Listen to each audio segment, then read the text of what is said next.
네, 오늘 세 절의 말씀 속에는요, 강조되는 두 단어가 있습니다. 그것이 뭐냐면, 첫째는 사랑이고, 두 번째는 율법입니다.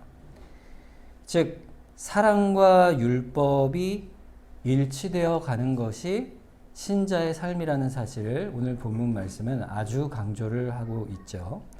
그러니까요, 말씀을 지키는 일은 결국 뭐냐 할 때 그것은 사랑이요. 또 사랑하는 것이 율법을 이루어가는 일임을 말씀하고 있습니다. 그래서 그리스도인으로 사는 법이 뭐냐? 그게 바로 율법이죠. 그것을 목적과 방향으로 일치해 갈 때 뭘로 일치해 가느냐 하면 바로 그것은 사랑이다. 이 말씀이죠. 그러니까 이 사랑과 율법은 결국 동전의 양면같이 일치되어 가는 것입니다. 우리가 신앙생활을 행할 때 이 사실은 사실 너무 중요한 사실이고 이 사랑이 우리에게 이루어져 가는 것이 하나님의 뜻을 이루는 삶의 모습이 된다는 것을 우리가 기억해야 합니다. 그럼 이 사랑이 도대체 어떤 사랑인가? 이것이 참 중요하겠죠. 여러분, 우리 신자의 제일 되는 목적이 뭐죠? 우리가 웨스트민스터 신앙고백서 1문에 뭐라고 대답합니까? 하나님을 영화롭게 하고 그를 영원토록 즐거워하는 것이다 그랬어요. 하나님을 영광 돌리고 찬송하고 즐거워하는 인생은 도대체 어떤 인생일까요? 하나님이 어떤 분인지를 알게 됨으로 우리는 찬송을 하는 겁니다. 하나님이 어떤 분일까? 자, 하나님이 어떤 분인지 알아가려면 말씀 속에 있는 하나님이 행하신 일들을 우리가 깨달아 아는 거예요. 근데 그 하나님이 행하신 일들을 한마디로 정의하면 뭘까요? 그게 바로 하나님의 사랑입니다. 하나님을 안다는 건요, 결국 뭘 알아가는 거냐면 하나님이 우리에게 주심받은 긍휼과 자비와 은혜, 즉 하나님이 주시는 그 사랑이 이런 것이구나를 깨달아 갈 때 우리가 하나님을 믿는 것이다, 영광 돌리는 것이다 하는 거예요. 그래서 하나님이 얼마나 우리에게 은혜가 풍성하신 분이신지, 또 하나님이 또 얼마나 자비로운 분이신지, 얼마나 죄인을 오랜 참고 긍휼을 베푸시는 분인지를 우리가 알아갈수록 마음에 감사와 찬송이 넘치고 그 하나님의 뜻을 마음에 두고 그 뜻을 행하기로 즐거워하는 자, 자원하는 자, 즉 하나님을 영화롭게 하고 즐거워하는 자가 되어가는 것입니다. 그러니까 결국에는 하나님을 영화롭게 한다는 건요, 하나님의 사랑을 먼저 알고 그 안에 살아가는 것입니다. 이 모든 것들을 한 단어로 요약하면요, 뭘까요? 신앙이라는 것은, 율법이라는 것은 사랑이라 말하는 것이죠. 그러니까 하나님을 사랑하지 않고는 하나님을 영화롭게 할 방법이 없고요. 하나님의 사랑을 깨닫고 하나님께 사랑을 드리지 않고는 하나님을 즐거워할 수 있는 방법이 없습니다. 그래서 반드시 그리스도인은 그 인생 전체의 목적이 이 사랑을 실현해 가는 데 있고, 또 우리 각각 행동 하나하나의 목표가 결국 뭐가 되어야 되냐면 사랑이 되어야 되는 거예요. 그러니까 반대로 얘기하면 우리가 그리스도인들이 사랑에 어긋나는 일들을 행하게 되면 어떻게 돼요? 마음이 아파야 되고 또 부끄러워해야 되는 것입니다. 그래서 우리가 하루 일과를 딱 마치잖아요. 마치고 이제 하루에 내가 삶이 어땠나, 어떻게 살았는가 돌아볼 때 우리가 뭘 돌아봐야 되냐면, 내가 그 하나님 말씀을 잘 지켰지 안 지켰지. 이걸 어떻게 할 수 있냐면 내 마음에 사랑이 있었는가 없었는가, 내가 그 행동을 하는 가운데 사랑의 명령을 지켰는가 안 지켰는가, 그걸 보는 겁니다. 그래서 우리는 우리에게 주신 그 사랑의 명령의 본분을 지켜가는 것이죠. 예수님께서 우리에게 그렇게 명령을 하셨어요. 어떻게 명령하셨냐면 요한복음 13장 34절 35절에 새 계명을 너희에게 주노니 서로 사랑하라. 내가 너희를 사랑한 것 같이 너희도 서로 사랑하라. 너희가 서로 사랑하면 이로써 모든 사람이 너희가 내 제자인 줄 알리라 그랬어요. 우리가 어떤 자인 줄 알려면, 우리가 주의 제자요 신자인 줄 알려면 어떻게 해야 된다고요? 사랑해야 된다 했어요. 사랑해야 된다. 그것이 뭐라? 새 계명이라. 계명이라는 것은 율법이잖아요. 주님이 주신 우리의 율법은요, 한 가지예요. 사랑하라. 그런데 이 사랑에는요, 그냥 일반적인 사랑이 아니라 반드시 존재가 붙어요. 그게 34절에 보면 뭐라고 했죠? 내가 너희를 사랑한 것 같이.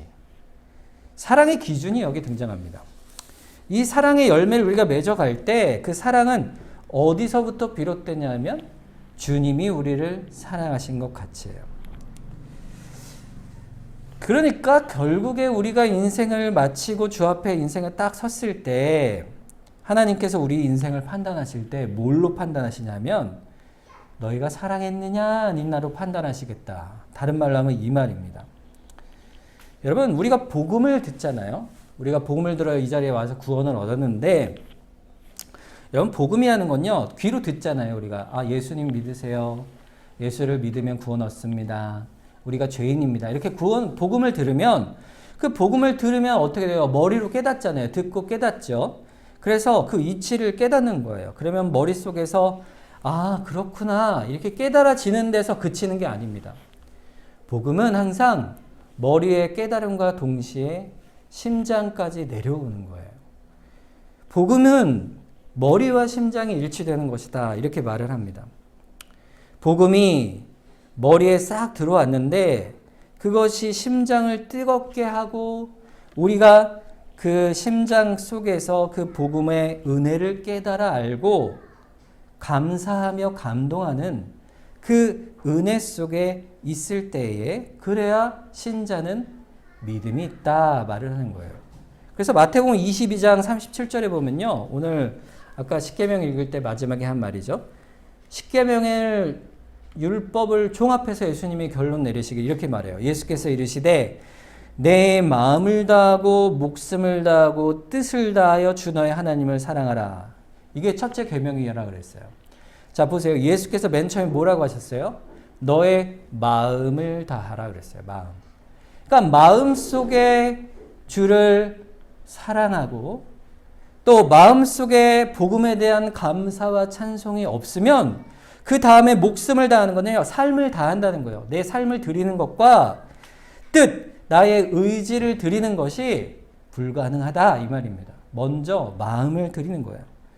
주 너의 하나님을 사랑함은 마음 속에서 비롯되는 겁니다. 여러분 그 마음이 없으면 어떤 사람인 줄 아세요? 사도행전 7장 51절에 이렇게 되어 있어요.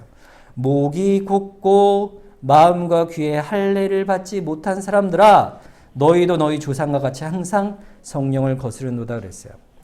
목이 곧은 게 뭐예요? 얼굴이 굳어 있고 마음에 할례를 받지 못해. 마음이 없는 거예요. 겉으로만 종교 행위를 하는 거죠.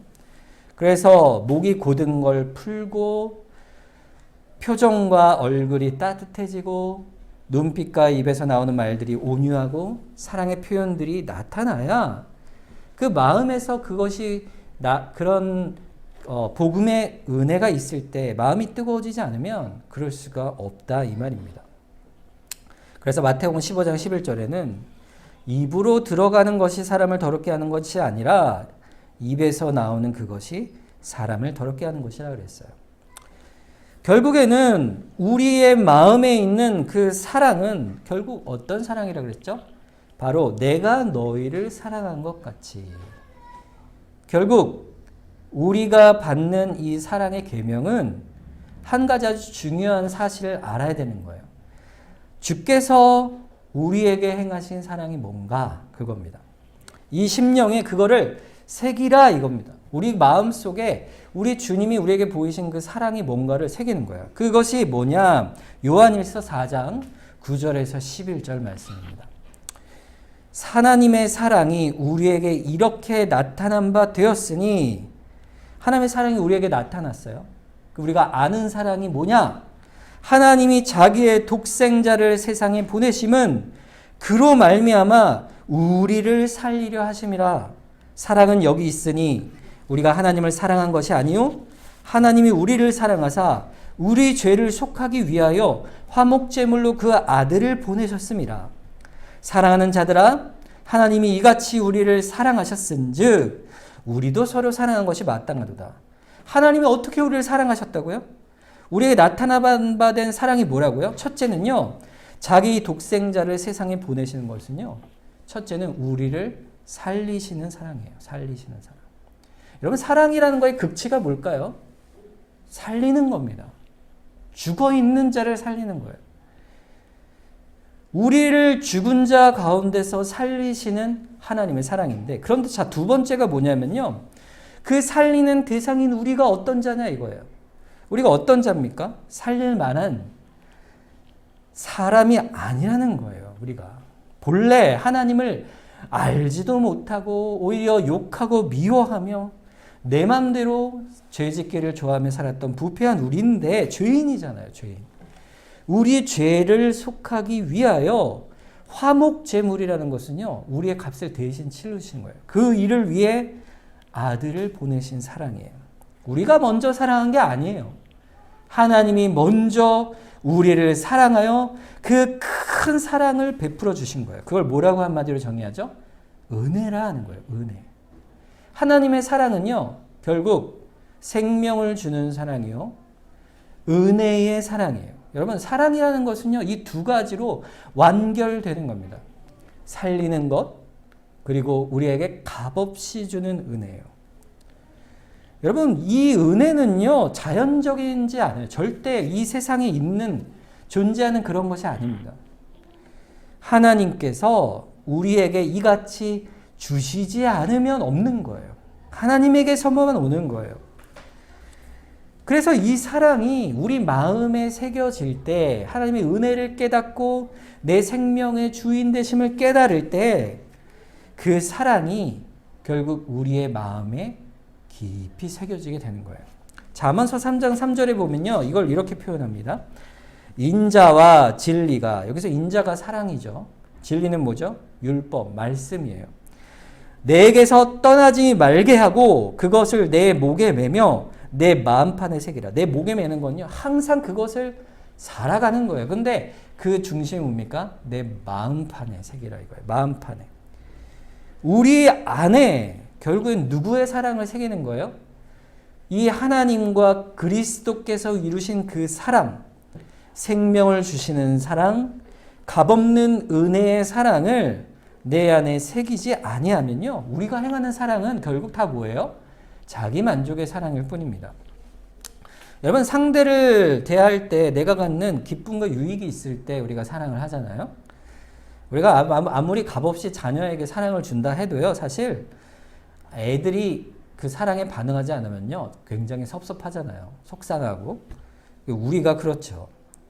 그러니까 사랑한다 할 때 결국에는요, 나에게 아무 유익도 주지 않고 내게 즐거움도 주지 않는데 그 사람을 사랑의 대상으로 하는 사랑은 이 땅에 없어요. 이 땅에 없는 그 사랑을 하시는 분은 오직 누구뿐이에요? 하나님 한 분뿐이세요. 하나님께서 우리에게 그 사랑을 주시는 거예요. 그래서 우리가 예수님 제 입장에 한번 돼보세요. 저 사람을 사랑할 수 있나? 예수님 한번 돼보세요. 이렇게 말할 수가 없다는 거예요. 그러면 아차 그러는 거죠. 왜요? 그런 사랑이 하나님께서 우리에게 주신 사랑이니까.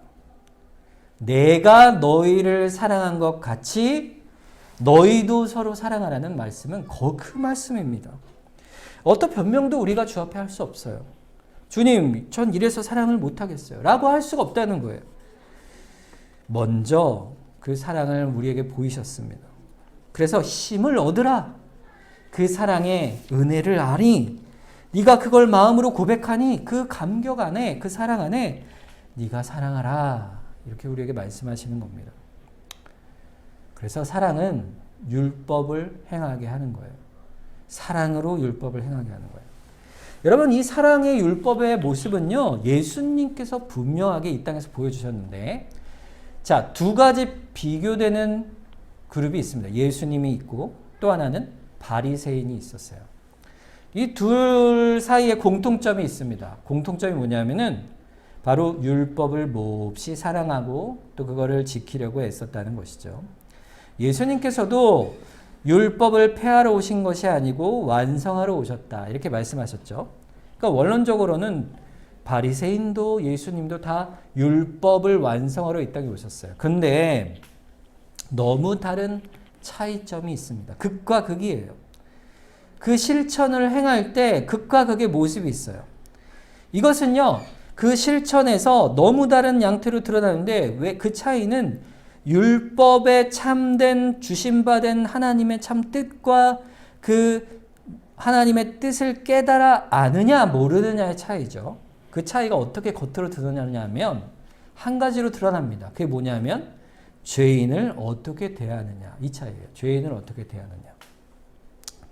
그럼 바리새인들은요, 율법을 너무 사랑했어요. 그래서 그들은 그렇게 생각했습니다. 율법을 지키면 하나님의 나라에 들어갈 수 있다, 이렇게 생각을 했어요. 그러니까 반대로 뭐죠? 율법을 안 지키면 뭐예요? 다 죄인인 거예요. 그런데 예수님은요, 정반대로 말씀하시는 거예요. 죄인을 불러 회개케 함으로 하나님에 들어가느니라, 이렇게 말씀하시는 거예요. 이 말씀이 마태복음 9장 12절 13절 말씀이에요. 예수께서 들으시고 이르시되 건강한 자에게는 의사가 쓸데없고 병든 자에게야 쓸데가 있느니라. 너희는 가서 내가 긍휼을 원하고 제사를 원하지 아니하노라 하신 뜻이 무엇인지 배우라. 나는 의를 부르러 온 것이 아니요 죄인을 부르러 왔노라 하시니라 그랬어요. 여러분, 죄인을 대하는 태도에서 바리새인들은요, 율법을 존중한다 하는데 뭐라고 하냐면요, 죄인은 너희는 가라, 이렇게 배척하는 자예요. 근데 예수님은 뭐라 그래요? 죄인들은 나에게 오라, 이렇게 말씀하시는 겁니다. 전혀 반대의 태도죠. 예수님이 죄를 기뻐하셔서 그런 것일까요? 절대 아니죠. 그 허물을 좋아하시기 때문이 아닙니다. 예수님은 똑같이 바리새인 보고 바리새인처럼 죄인인 그들을 향해서도 오라 하세요. 오히려 오라. 왜 그러실까? 예수님께서는 의인을 부르러 온 것이 아니라 죄인을 부르러 오셨다. 그 이유를 설명하실 때 이렇게 말씀하세요. 긍휼을 원하고 제사를 원하지 않는다 이거예요. 여러분, 제사가 뭐죠? 결국 율법이죠. 율법. 예수님께서 율법을 원하지 않는다 이 말씀은요, 율법 자체를 원하지 않는다는 말씀이 아니고 율법의 본질이 없는 걸 원하지 않는다는 거예요. 즉 바리새인들이 율법의 본질을 잃어버렸는데 그게 뭐죠? 그 앞에 나오는 긍휼입니다. 그러니까 긍휼이 없는 제사를 주께서는 원하지 않는다, 이 말씀을 하시는 거예요.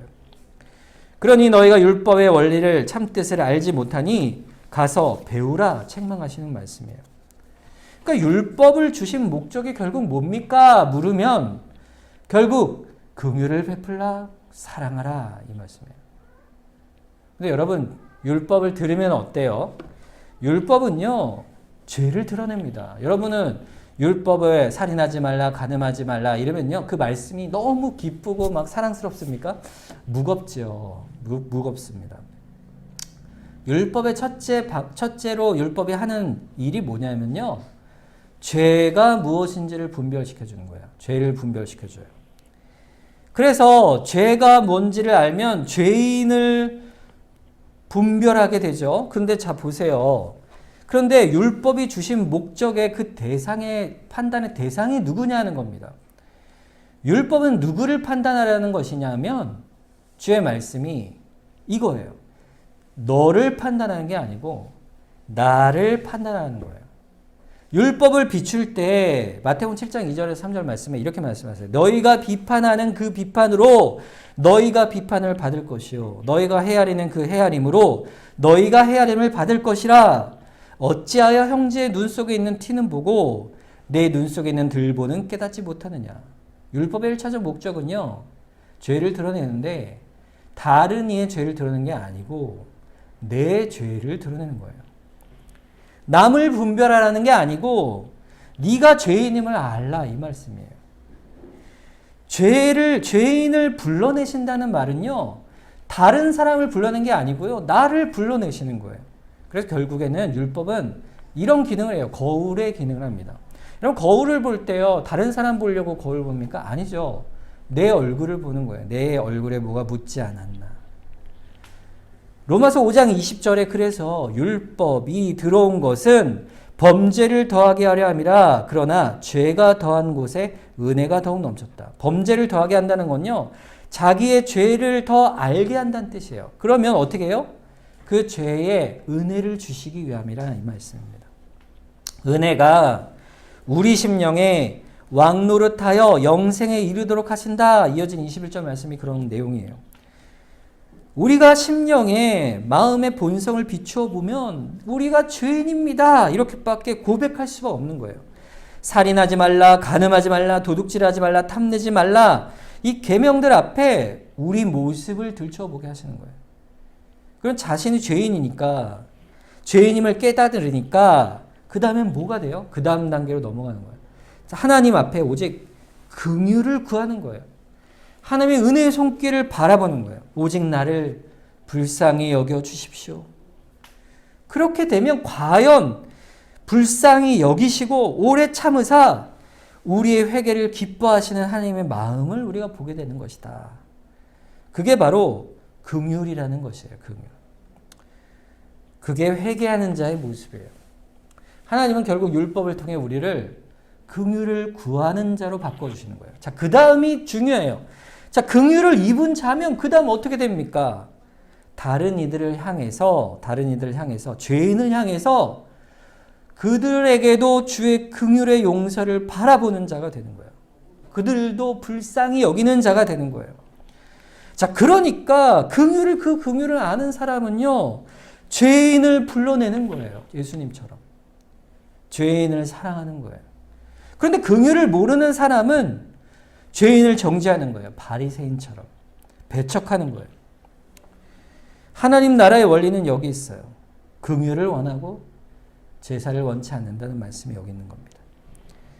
여러분, 그런데 우리 마음을 쭉 해서 들여다보면요, 우리 마음이 바리새인 같아요. 남을 판단하고 정죄할 뿐 아니라 반대로 나는 어때요? 나에겐 너무 관대해요. 관대.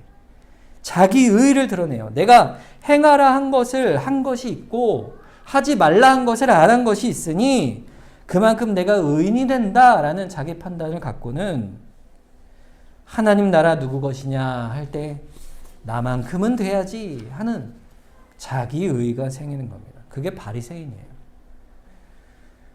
주님께서 그러한 우리의 마음을 아시고 누가복음 15장에 가면요, 비유를 주시는데 두 가지 비유만 한번 살펴보자면, 첫째는 잃은 양을 찾는 목자의 비유예요. 여러분, 예수님께서요, 잃은 양 99마리의 우리에 들어있는 양이 아니라 한 마리의 잃은 양을 찾는 목자의 심정으로 하나님의 나라를 설명하십니다.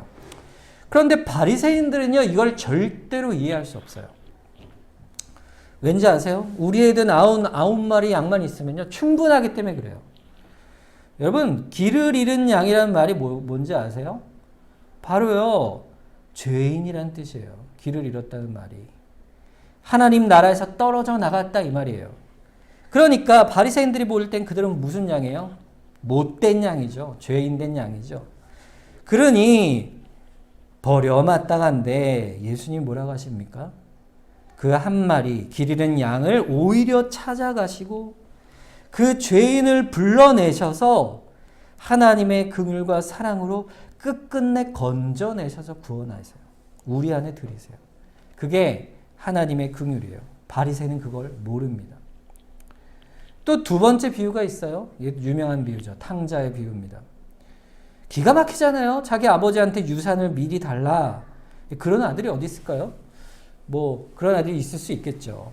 그런데 그걸 가져다가 외국에 나가서 허랑방탕하게 쓰고는 형편이 다 망하여서 돼지가 먹는 쥐염열배도 하나 못 얻어먹고 비참한 상태가 되니까 그때서야 더럽고 그 냄새나는 몸으로 아버지께로 돌아가자 갈 때 멀리서 아버지가 그 아들을 그 몰골이 어떻겠어요. 근데 그걸 보고 아들을 알아보고는 막 달려와서는 그 아들을 끌어안고 얼른 데려와서 물에 씻기고 좋은 옷을 입히고 가락지를 끼운 거예요.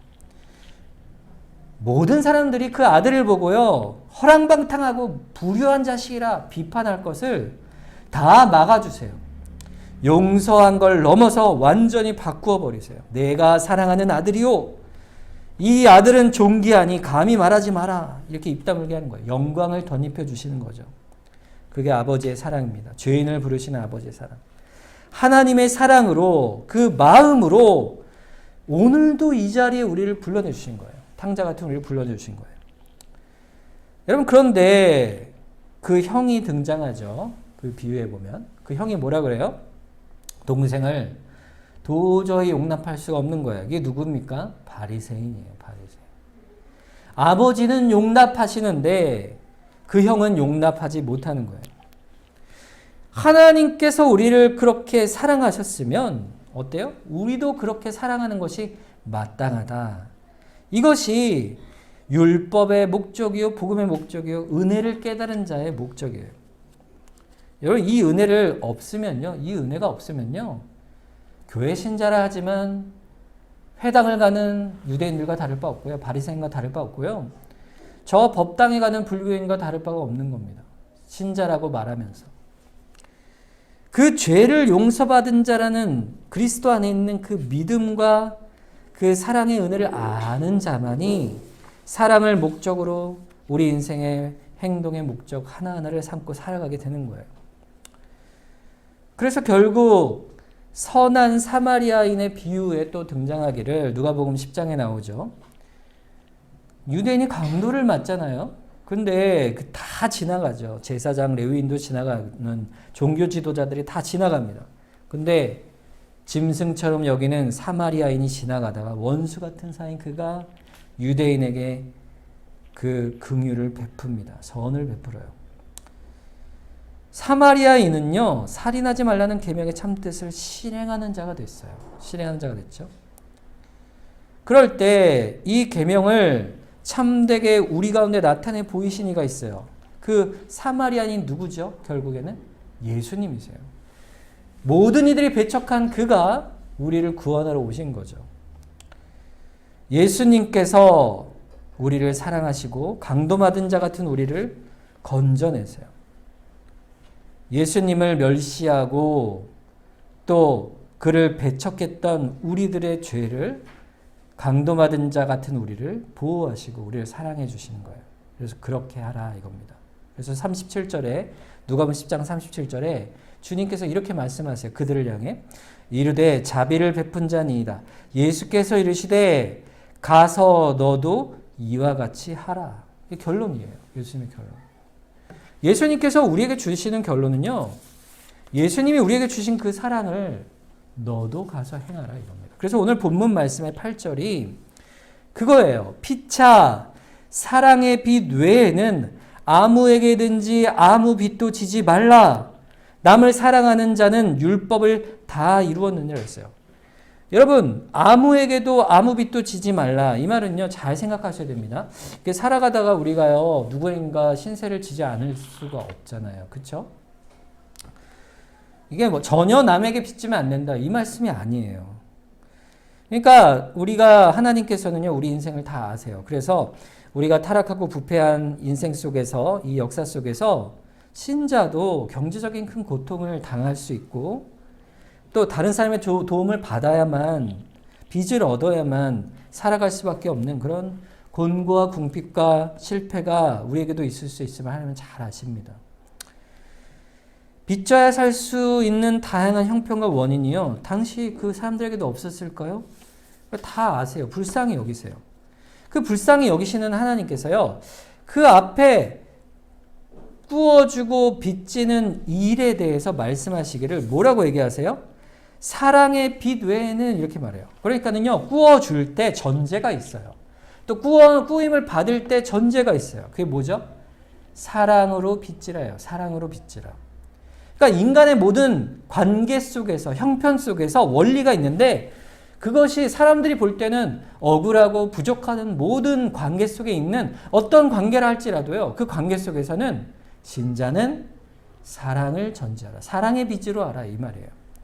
그래서 출애굽기 22장 25절에 보면요, 네가 만일 너와 함께한 내 백성 중에서 가난한 자에게 돈을 꾸어주면 너는 그에게 채권자같이 하지 말며 이자를 받지 말 것이라 그랬어요.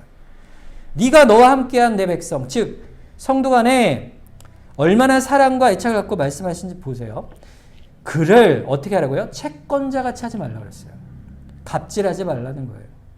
인권을 상하게 하지 말라는 거예요. 그를 지켜주라. 너희가 은혜를 받은 대로 은혜를 행하라 이거예요. 그런 자에게는요. 시편 37편 26절에 그는 종일토록 은혜를 베풀고 꾸어주니 그의 자손이 복을 받는도다 그랬어요. 왜 하나님이 이렇게 복을 주실까요? 하나님 너무 기뻐하시기 때문이에요. 좋게 보시는 거예요. 왜요? 그것이 일종의 사랑의 행위이기 때문에 그렇죠. 누가복음 6장 35절에 그래서 오직 너희는 원수를 사랑하고 선대하며 아무것도 바라지 말고 꾸어주라. 그리하면 너희 상이 클 것이요. 또 지극히 높으신 이의 아들이 되리니 그는 은혜를 모르는 자와 악한 자에게도 인자하시니라. 누가요? 하나님께서. 인자하신 그 하나님을 따라 너희도 꾸어주라. 이거예요. 꾸어주라. 일종의 이 빚이라는 것은요. 우리가 주는 것들은요. 물질이 아니에요. 물질을 넘어서 그 안에 우리가 어떻게 하라? 사랑의 빚으로 베풀라 이거예요. 그럼 빚을 진 자는 어떻겠어요? 빚을 진 자도 마찬가지예요.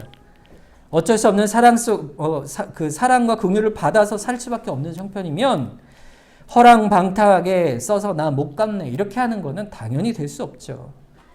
피차 사랑의 빚 외에는 아무에게도 빚지지 말라. 이 말은 빚을 지는 일이 있을진데 게으르지 말며 악하지 말며 빚 갚는 일에 나태하지 말고 부지런하고 선의 열심으로 나에게 돈을 꾸어주어 다시 살아갈 수 있도록 기회를 준 그 분에게도 마음으로 생각하여 더 열심히 시원케 하는 그분을 시원케 하는 마음을 시원케 하는 일을 행하라 이런 뜻이에요. 여러분 근데 이거는요 그냥 단지 주고받는 얘기가 아니고 이 피차 사랑의 빚을 진다는 이 사랑의 빚은요 놀라운 우리 인생의 열매를 맺어줍니다. 여러분 그것이요 남을 사랑하는 자는 뭘 이루었다 그래요? 율법을 다 이루었다 그랬죠. 그게 사랑의 빚을 맺는 거예요. 남은요 내 주변에 있는 모든 사람이 다 남이죠. 내 주변에 있는 사람에게 그런 사랑의 빚을 베풀고 지라는 거예요. 여러분 내가 어떤 분에게 이렇게 사랑을 받았어요. 자 그러면 여러분 어떻게 사랑을 갚습니까? 여러분 무엇으로 갚겠어요? 어떤 사람이 내가 참 어려울 때 말할 수 없는 친절을 베풀어 줬어요. 자, 그러면, 그 사람이 또 어려울 때까지 기다렸다가 똑같이 나도 해줘야지. 이게 이렇게 퉁치고 끝나는 게 사랑을 받은 것을 갚는 것이 절대 아닙니다. 이런 거죠. 내가 뭘 해준 게 있다고 저에게 이렇게, 매번 이렇게 친절을 베푸세요. 그러면 그 사람이 이렇게 얘기하는 거죠. 아니에요. 제가 그때 당신에게 받은 그 사랑을요, 저는 잊지 못합니다. 그때 너무 작은 일이었는데, 아니에요. 이렇게 얘기하는 거죠. 나는 잘 기억이 나지 않는데도요, 그 사람에게 베푼 그 친절과 사랑이, 그분은 절대 평생 잊혀지지 않는 거예요. 그게 사랑의 빚이라는 거예요. 받는 사람이 어떨 때 그럴까요? 내가 저 사람에게 받을 자격, 아무 자격이나 이유가 없는데, 내 형편을 헤아려줘서 그 사랑을 베풀어 줄 때에 그런 것이죠. 내가 평소에는 저 사람에게 친절하게 대했거나 아니면 친구거나 그러면 친구 사이 것도 안 해주냐 이럴 수 있는데 평소에 가까운 관계도 아니었던 그 사람이 내 형편을 보고 긍휼을 베풀어서 그 사랑을 베푼 거예요. 그러면 그때 마음에 확 뭐예요? 그 사람에 대한 빚이 지어지는 거죠. 사랑의 빚이. 여러분 하나님의 은혜가 그런 것이에요. 하나님이 우리에게 베푸신 은혜는요, 갚을 수가 없습니다. 사람의 은혜도 갚을 수 없는데, 그러니까 그 원리를 우리가 알고 그 사랑의 빚을 베푸는 것입니다. 그것이 본문 10절에 이렇게 되어 있어요. 심지어 뭐라고 되어 있냐면, 사랑은 이웃에게 악을 행하지 아니하니, 즉 선을 행하는 것이니, 그러므로 사랑은 뭐라고요? 율법의 완성이라 그랬어요. 완성.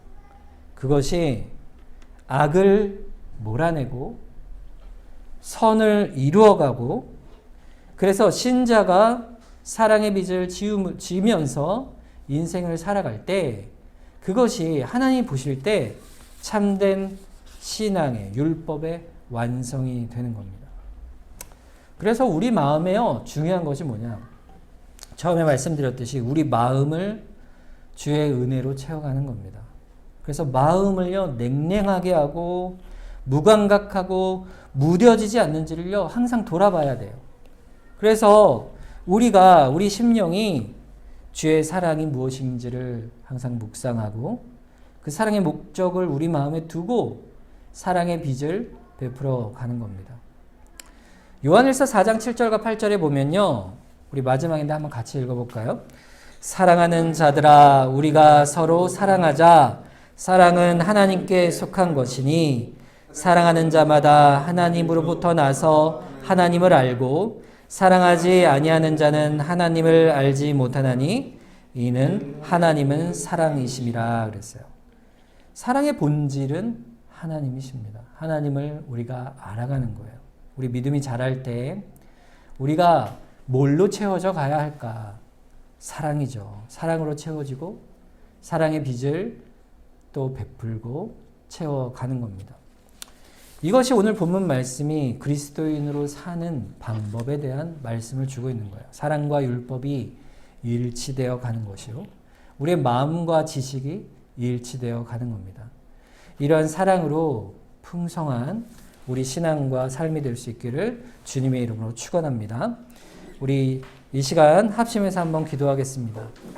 주님, 오늘도 우리에게 사랑을 따라 살아가는, 또 그로 인해 사랑의 빚으로 우리가 서로 세워가는, 하나님을 닮아가는 우리 인생이 되게 하여 주시옵소서. 우리 사랑이 넘치는 우리 인생, 가정, 또 교회가 되게 하여 주시옵소서. 우리 이 시간 합심해서 한번 기도하겠습니다.